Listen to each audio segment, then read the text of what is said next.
What's going on, Hudson Valley? You're listening to WFNP The Edge, the cutting edge of amazingness, and you just heard a band called The Ghost Is Dancing, and it's pretty ironic that I mentioned that because today we're going to be discussing something very, very crucial to the WFNP environment, the presence of ghosts. Everybody knows about the ghosts. This town and even the whole Hudson Valley region has a very huge paranormal history. This place is pretty crazy. For as much activity as we have during the day and the early hours in the evening, when it gets to midnight, it's dead. I've heard that there's 3 ghosts here in the sub.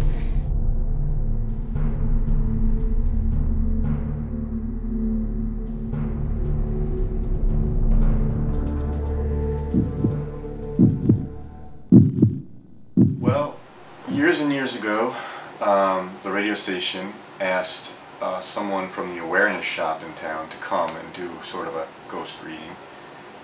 When that person came, they said there were 3 ghosts in the building. There was the janitor ghost on the 4th floor, and then a younger female ghost that kind of travels throughout the building, and then a middle-aged ghost, female, teacher-like, who loved the piano on the 1st floor or the 2nd floor.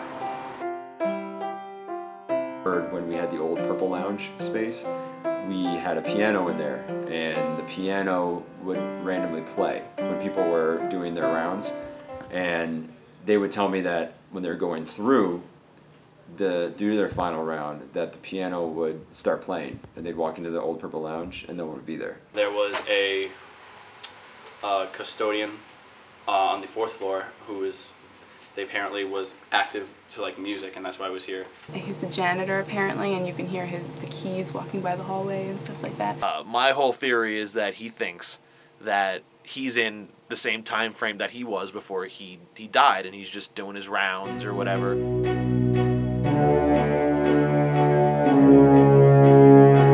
And I also heard that years ago there was a girl who did a 3 to 5 here, and which is 3 to 5 radio show, 3 a.m. to 5 a.m.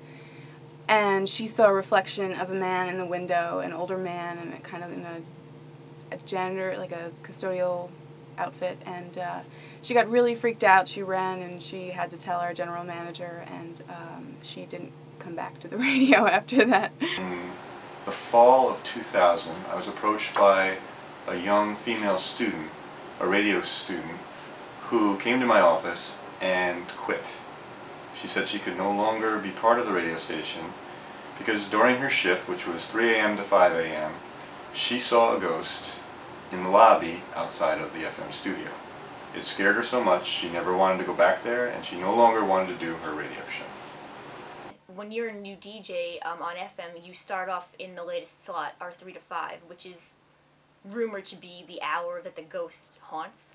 It's scary because at times you're the only person in the studio, and especially when you do a 3 to 5 a.m. a 3 to 5 a.m. show, it's just you and the microphone. It's a little weird to be here alone at definitely a 3 to 5 a show. You're just more aware, I feel like, of your surroundings, which kind of causes you to feel like there's things going on around you that, might not really be going on, but your senses are definitely, I feel, heightened. Well, sometimes we use this as an explanation to why they hear keys jingling in the hallway, or why at 4 o'clock in the morning when no one's in the building the elevator is going up and down, or why they see reflections in the studio window glass. I've shared the same experience that many people do when we're here at night. We just don't like to be here, and I remember being very uncomfortable being here. And I'm not normally like that. I'm normally fine in these situations, but I've shared the same experiences where if we ever come to a point in a meeting where we're like, okay, so someone has to be here either really, really early or really, really late, we don't want to do it. But when we do it, it is kind of a creepy experience.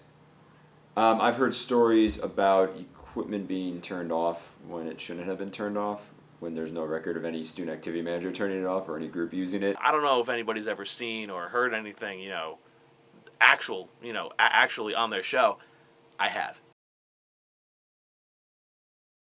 What was I doing? Oh, I was talking about the ghost. I was doing, just the segment. I think it might have been Halloween. And what happened is the computer just shut off. Just shut off. It was scary. I'm walking down the hall, and it's usually really warm in this hallway. So whenever I was just walking, and by the time I got to the middle of the hallway, I felt like, and I had that feeling that, like, you know, someone else is there, and it's 2 o'clock in the morning. I'm the only person in this building. So I just kind of slowed down, and I felt like it got really cold, and I just was like, I breathed out heavily and saw my breath. And I was doing my show, and I started to doze off.